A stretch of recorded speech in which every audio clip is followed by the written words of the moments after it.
मालेगांव से एक 3 साल की बच्ची यादन्या जो कि अपने घर के बाहर खेल रही थी, वो अचानक से गायब हो जाती है। और जब उसके परिवार के लोग उसे ढूंढते हैं तो उस बच्ची की लाश मिलती है, जिसे देखकर साफ लग रहा था कि इस बच्ची के साथ बलात्कार किया गया है और उस बच्ची को बेदर्दी से मारा गया था। इसके बाद पुलिस वाले कातिल को ढूंढते हैं, लेकिन कातिल के बारे में कोई भी सुराग नहीं था, क्योंकि पूरे गाँव में कोई भी सीसीटीवी कैमरा नहीं था। लेकिन पुलिस वालों की सूझबूझ से पुलिस वाले उस कातिल तक पहुंच जाते हैं और कातिल से पूछा जाता है कि आखिर तुमने इतनी छोटी बच्ची के साथ ऐसा क्यों किया। इसके बाद कातिल जो वजह बताता है दोस्तों, उस वजह को सुनकर आप चौंक जाएंगे कि आखिर इस छोटी सी बच्ची के साथ इस लड़के ने, जिसकी उम्र 24 साल है, 3 साल की बच्ची के साथ बलात्कार क्यों किया और उसकी हत्या क्यों की। इसके बाद जब इस कातिल को कोर्ट में पेश किया गया था, तब तक ये खबर आसपास के सारे इलाकों में फैल चुकी थी और इसके बाद आसपास के सारे लोग इस बच्ची के लिए न्याय चाहते थे।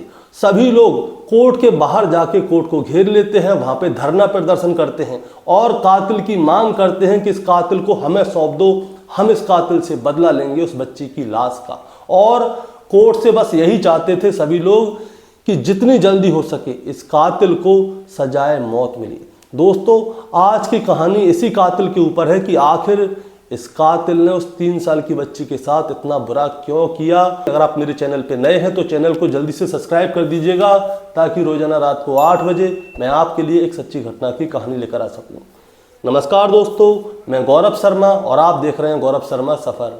दोस्तों, आज की जो सच्ची घटना मैं आपको सुनाने जा रहा हूं, ये सच्ची घटना शुरू होती है महाराष्ट्र प्रदेश के नासिक जिले से। और नासिक जिले का ही एक शहर लगता है मालेगांव, और मालेगांव का ही एक छोटा सा गांव है जिसका नाम है डोगराले। दरअसल मैं बात कर रहा हूं 16 नवंबर 2025 की शाम की। डोगराले गाँव में एक बच्ची जिसकी उम्र 3 साल है, जिसका नाम यादन्या है, वो अपने परिवार के साथ रहा करती थी। यादन्या के पिता फोटोग्राफर हैं, उसकी माँ हाउसवाइफ है, उसके घर में उसकी एक छोटी बहन है जिसकी उम्र लगभग 1 साल के आसपास होगी, और उसकी एक दादी इस परिवार में रहते हैं। दरअसल हुआ क्या था दोस्तों, 16 नवंबर 2025 की शाम लगभग 3-4 बजे के आसपास का समय था। यादन्या अपने घर के बाहर आसपास के बच्चों के साथ खेल रही थी और 3-4 बजे जब वो खेलने गई थी तो उसकी माँ ने देखा कि यादन्या खेल रही है और उसके साथ में 4-5 बच्चे हैं जिनकी उम्र होगी 4 साल, 5 साल, 6 साल, 8 साल, 9 साल। अब बच्ची खेल रही थी, बच्ची की माँ घर के अंदर घर के सारे कामों को कर रही थी, बच्ची की दादी आराम कर रही थी। लेकिन अचानक से क्या होता है, सारे बच्चे एक एक करके अपने घर चले जाते हैं, लेकिन यादन्या अपने घर नहीं आती। और जब यादन्या के घर पे नहीं आती और घर के बाहर से बच्चों की खेलने की आवाज़ नहीं आती, तो उसकी माँ यादन्या की दादी से कहती है कि माँ जी जरा बाहर देखिए, यादन्या कहाँ है, उसकी आवाज़ क्यों नहीं आ रही, वो क्या कर रही है। तो दादी कहती है कि वो खेल रही होगी, आ जाएगी थोड़ी देर में। अब समय गुजरता है। अब 3-4 बजे की बात थी जब ये यादन्या अपने बच्चों पड़ोसी बच्चों के साथ खेल रही थी। उसके बाद समय गुजर जाता है और बहुत देर हो जाती है, और जब बहुत देर तक उस बच्ची की माँ को अपनी बच्ची की आवाज़ बाहर से नहीं आती तो वो बाहर जाती है और देखती है तो वहाँ पे कोई भी बच्चा नहीं होता, सब बच्चे अपने अपने घर चले गए होते हैं। इसीलिए उस 3 साल की बच्ची की माँ क्या करती है, जिन बच्चों के साथ यादन्या खेल रही होती है उनके घर पे देखने जाती है कि हो सकता है शायद यहाँ पे आ गई हो किसी के साथ, लेकिन वो किसी के साथ भी वहाँ पे नहीं गई थी, किसी के भी घर पे नहीं गई थी। आसपास में देखा जाता है लेकिन बच्ची के बारे में कोई जानकारी नहीं है। गांव छोटा सा है और छोटे से गांव से आखिर ये बच्ची कहाँ जा सकती है।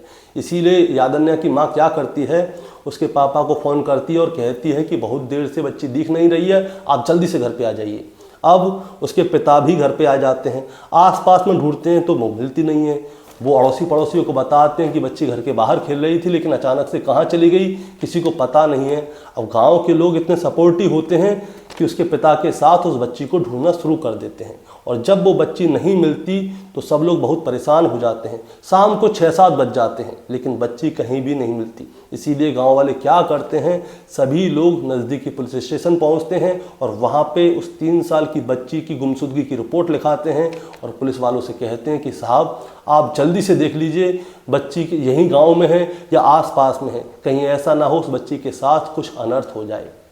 अब इसके बाद पुलिस वाले गांव में आते हैं, आसपास देखते हैं, लेकिन गांव में एक भी सीसीटीवी कैमरा नहीं था। अब पुलिस वाले ये भी नहीं पता चला सकते कि गांव में से, क्योंकि गांव छोटा सा था इसलिए सीसीटीवी कैमरे की किसी को ज़रूरत नहीं थी और सब एक दूसरे को जानते थे। अब पुलिस वाले जगह जगह पे ढूंढते हैं लेकिन उस बच्ची के बारे में कोई भी जानकारी नहीं मिलती।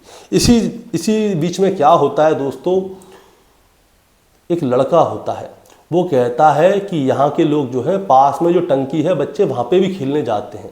गांव से थोड़ी ही दूर में खेतों के पास एक टंकी है पानी की, बच्चे वहाँ पे भी खेलने जाते हैं। एक बार ऐसा करें कि वहाँ पे भी चलें देखने, क्या पता वो वहाँ पे खेलने गई हो। अब गांव वाले कहते हैं कि एक बार देख लो भैया, इतना सब जगह देख लिया, वहाँ नहीं मिली, क्या पता वहाँ मिल जाए। अब गाँव के सारे लोग उस टंकी के पास जाते हैं और जैसे ही उस टंकी के पास जाते हैं तो उस टंकी के नीचे उस 3 साल की बच्ची यादन्या की लाश पड़ी हुई होती है और उसके बगल में एक पत्थर पड़ा हुआ होता है। उस बच्ची का सर जो है उस पत्थर से बुरी तरह से कुचला गया था और उसे देखकर साफ लग रहा था कि इस 3 साल की बच्ची के साथ जरूर कुछ गलत हुआ है। अब पुलिस वाले जैसे ही ये देखते हैं तो चौंक जाते हैं। उस 3 साल की बच्ची के माता पिता को जैसे ही ये बात पता चलती है कि बच्ची की हत्या हो गई है और उसके साथ कुछ गलत हुआ है तो उन लोगों के पैरों के नीचे से ज़मीन खिसक जाती है, उनका रो रो कर बुरा हाल हो जाता है। इसके बाद पुलिस वाले जल्दी से उस बच्ची की लाश को अपने कब्जे में लेते हैं और पोस्टमार्टम के लिए भेजते हैं।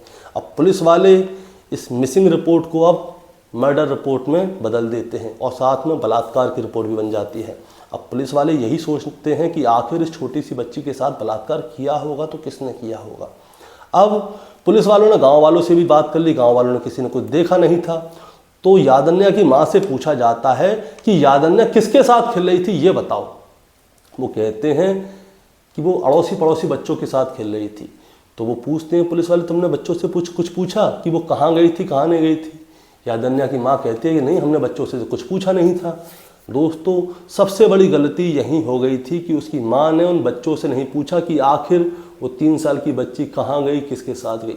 इसीलिए पुलिस वाले क्या करते हैं, अपनी एक टीम बनाते हैं और जितने बच्चों के साथ वो 3 साल की बच्ची खेल रही थी उन सभी बच्चों से जाके बात करते हैं।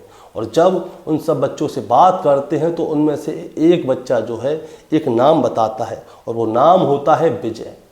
वो बताता है कि विजय अंकल आए थे, वो यादन्या को अपने साथ चॉकलेट दिलाने के लिए ले गए थे। उसके बाद से ही यादन्या उनके साथ चली गई, फिर वो वापस नहीं आई। अब जैसे ही विजय का नाम सामने आता है तो ये जानकारी ली जाती है कि आखिर विजय कौन है। तो पता चलता है कि विजय इसी गांव का रहने वाला है और यादन्या के घर से 200-300 मीटर की दूरी पर ही उसका घर है। उसकी उम्र 24 साल है और वो मजदूरी का काम करता है। और दोस्तों एक और बात मैं आपको बताना चाहूँगा, जो टंकी के पास देखने वाली बात कही थी वो विजय ने ही कही थी और पुलिस वालों के साथ हर जगह विजय ही घूम रहा था। गांव वालों के साथ मिलकर उस 3 साल की बच्ची को विजय भी ढूंढ रहा था। अब जैसे ही विजय का नाम सामने आता है तो पूछा जाता है कि विजय कौन है। तभी पता चलती है कि विजय तो ये है जो हमारे साथ ही घूम रहा है, सुबह तो दोपहर से उस बच्ची को ढूंढ रहा है। अब विजय को तुरंत ही पुलिस वाले हिरासत में ले लेते हैं और फिर उससे पूछते हैं, तुम बच्ची को चॉकलेट दिलाने के लिए लेके गए थे या नहीं लेके गए थे। तो वो कहता है, हाँ साहब मैं लेके गया था, लेकिन उसके बाद मैंने उसे छोड़ दिया। उससे पूछा जाता है कहाँ छोड़ा। विजय जो है बार बार अपनी बातों को बदल रहा था। पुलिस वाले पूछ कुछ रहे थे, वो बता कुछ रहा था। इसीलिए पुलिस वाले क्या करते हैं, उसके साथ थोड़ी सख्ती बरतते हैं और जैसे ही उसके साथ सख्ती बरती जाती है तो विजय अपना गुनाह कबूल कर लेता है और वो कहता है कि हाँ साहब, मैंने ही उस 3 साल की बच्ची यादन्या की हत्या की है और हत्या से पहले उसके साथ बलात्कार किया था। अब जैसे ही ये वाली बात पुलिस वालों के सामने आती है तो पुलिस वाले पहले उसके साथ अच्छी तरह से सख्ती बरतते हैं और फिर विजय से पूछते हैं कि आखिर तुमने ऐसा किया तो किया क्यों। तब जाके विजय बताता है कि आज से लगभग 2 हफ्ते पहले की बात है, इस बच्ची के बाप से मेरी कहासुनी हो गई थी और कहासुनी बहुत ज़्यादा हो गई थी तो इन लोगों ने मुझे डांटा फटकारा, बहुत बुरा व्यवहार मेरे साथ किया।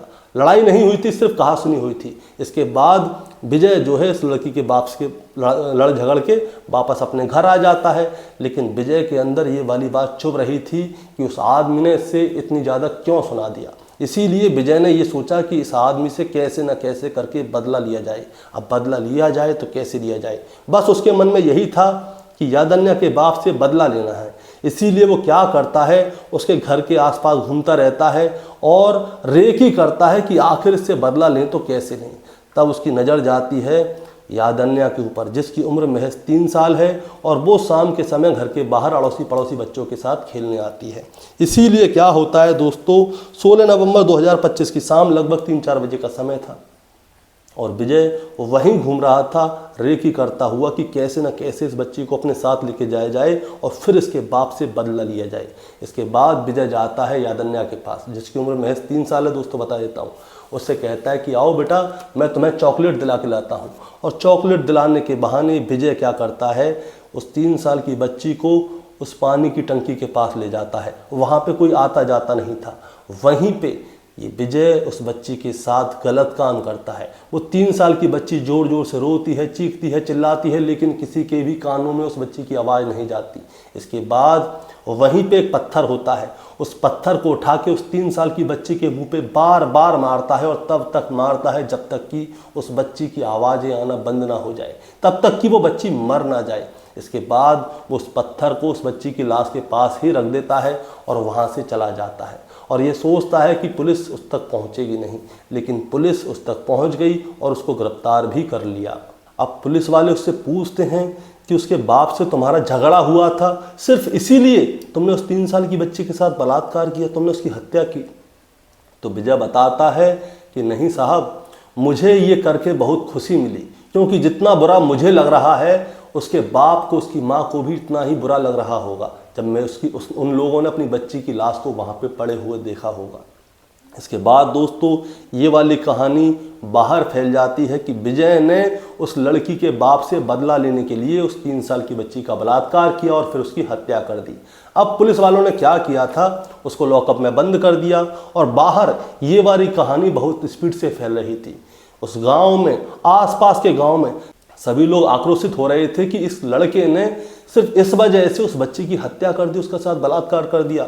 सभी लोग इस विजय की सजाए मौत चाहते थे और कुछ नहीं चाहते थे। इसलिए क्या होता है दोस्तों, 20 नवंबर 2025 की शाम को विजय को कोर्ट में पेश किया जाता है और जब इसको कोर्ट में पेश किया जाता है तो ये वाली बात बाहर फैल जाती है कि 20 नवंबर को विजय कोर्ट जाएगा।